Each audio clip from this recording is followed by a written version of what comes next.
Angeles College with Juan Chacon, who is a multimedia specialist and technology trainer here on campus. So Juan, why don't you tell us a little bit about what a multimedia specialist does and a technology trainer does? Sure.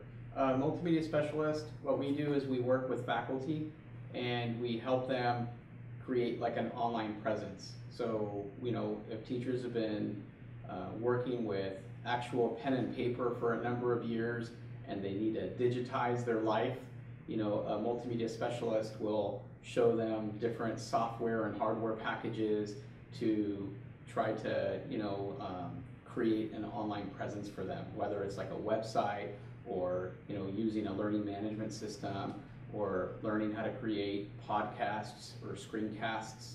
So we take paper and we convert it into, different materials for them to do. So a multimedia specialist uses different modalities, different mediums to try to help teachers, learn technologies and stuff. And as a technology trainer, I train teachers to teach online. So that's a lot of fun working with a diverse group of people. Great.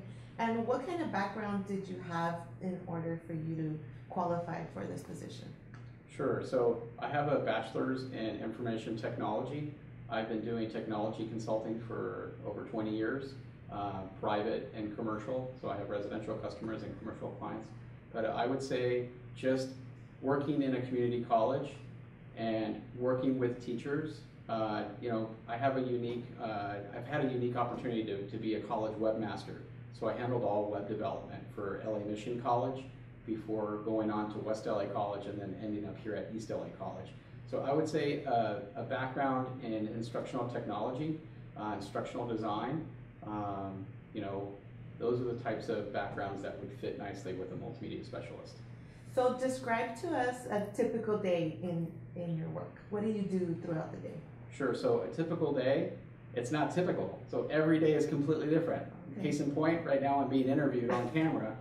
This isn't something I normally do. I'm usually filming. So a typical day will be, I come in the morning, I'll check my emails, I'll see what appointments I have for the day. So I have my calendar filled with faculty appointments. So these are teachers that need technical support, either with their online course, their hybrid course, or face-to-face course, and they're using our learning management system. So a typical day will be me meeting with teachers, either here in our offices, or I'll go down to the campus and I'll meet with them in their office. And it's just a matter of answering their questions. So they'll come prepared with questions, and then they're just asking, hey, how do I create an announcement? How do I upload my syllabus? Or, hey, I heard about screencasting. Can you tell me more about it? So part of my job is doing a lot of research on these different software and hardware packages, and then I meet with teachers. So when I'm not meeting with teachers with appointments, I can be called to film a college event. So I do filming and editing. I also do photography for the college. So at any point I can grab my camera and I'll go take photos for an event. So the College Foundation's right next to our office, so a lot of times they'll contract me to go take photos for them. So that's a lot of fun. So I'll be doing filming, photography, I'll be doing web design. We have one of the most up-to-date websites at ELAC. So we pride ourselves on being able to update our website with good information. So can you tell us currently what kind of project you're working on right now? Just one. I know maybe you might have a few, but. Sure. Right now, I would say that we have a lot of projects going on at any one time. I could have 3 or 4 or 5 projects going on. Right now, I'm doing some editing for a teacher. This is a teacher that works with our College Foundation, and he also works with our students doing Safe Zone Ally, part of that program. So right now I'm just, editing some video for that instructor. So it sounds like you're very passionate about what you do. So what do you like most about this job? I like the biggest thing is being able to help people. I've always wanted to help people ever since I started doing this stuff. It's been over 16 years now that I've been with the district in different campuses. So I think the biggest joy is being able to help instructors and students. I started teaching last year, and so one of the biggest joys is now crossing over that line and being able to help students understand these concepts, whether it's databases or web design or just computers in general. So just me being able to help people, I think that's the biggest reward.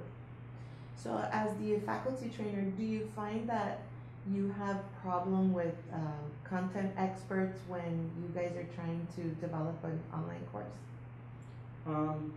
Not so much difficulty. There's clear roles. So the teacher is in charge of their content. My role when I'm training teachers is more just to show them how to use the tools, the software, and then it's up to them to produce their content. So when I'm dealing with subject matter experts, with SMEs, it's really just a consultation mostly. Hey, what do you think about this? You know, what are these emerging technologies that you're aware of? So it's really more collaborating with them, but I've never really had any difficulty. It's either I'll have an answer, I'll research an answer, or I'll reach out to a subject matter expert who has the answer. So it's really just more about collaboration. And like I said, you know, there's different roles for every job. When you're working with the subject matter expert, do you guys incorporate the ADDIE model? You know, analyze, develop? It really depends on the comfort level of the teacher with technology. So sometimes we'll incorporate the different, you know, like a development life cycle, you know, whether it's for software or just training. Other times it's really just, it could be an agenda or it could be a training syllabus that we use to help you know, develop either an online course or a project. You know, if it's a video we need to shoot, then we'll do script writing, we'll do pre-production, we'll look at lighting, we'll look at, you know, atmosphere, then we'll go into production, the actual filming, and then there's always post-production, the editing and stuff. So, you know, that can incorporate the teacher sitting next to me while I'm doing some editing, and other times, if I have enough input, then I can just do it on my own and then show them the finished product. We've been working with using blogging, using voice threads, and different technologies. So what are the most common technologies that you use with the faculty when developing an online course? Sure, so lately what we've been doing when we train the teachers is we'll be showing them how to create audio clips. So that's a dumbed down version of what's called a podcast. Podcast is just a term for, you know, created by Apple, the Apple company, but basically it's an audio clip. So I'll show teachers how to create audio on both PCs and Macintosh computers, absolutely free with built-in software, and then we show them how to upload it and how to organize it in their classes. So teachers can be putting audio clips in their modules, introducing a whole week's worth of coursework for the student. Another technology that we show teachers how to use is screencasting. So screencasting is basically a teacher recording their own computer screen, and they can be talking while they're recording their screen. So if you've ever seen a YouTube video with like a 12-year-old showing you how to do something, that's a screencast. So we show the teachers how to create screencasts so that they can help develop lectures or concepts you know, to their students. So before we started recording, you mentioned that instructional design isn't going anywhere. So Yes. what do you see as the future of instructional design? I think it's going to be more of the same. The way it's delivered might change. The internet might change 5 years from now. So right now we're paying $50, $60 a month to have high-speed internet, and it's delivered with a weird cable in our houses, but you know, who knows what the future of the internet holds.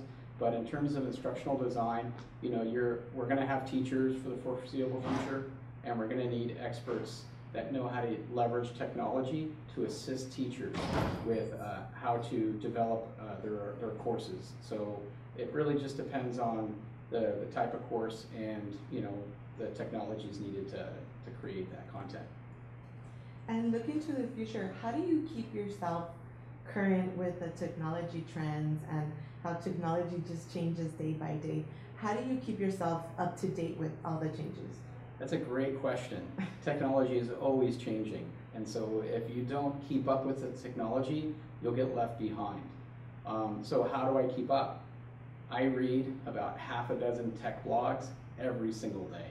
So part of my morning, like when you were saying, what's your typical day? So in between my appointments, either while I'm eating lunch or just in between my appointments, I have a bunch of websites and a bunch of things that I check out on a daily basis just to see what's cutting edge, what's out there right now, and what's bleeding edge.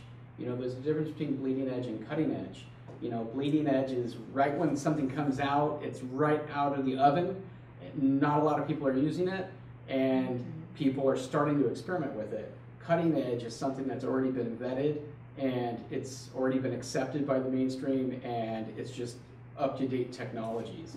So it's really just continually trying to find sources of information. So whether I'm trying to hang out with people that are like me and trying to push me to learn more, or I'm just seeking the information on my own.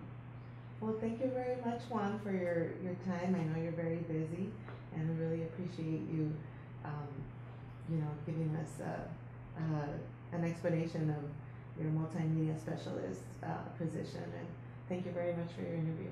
Oh, thank you for having me.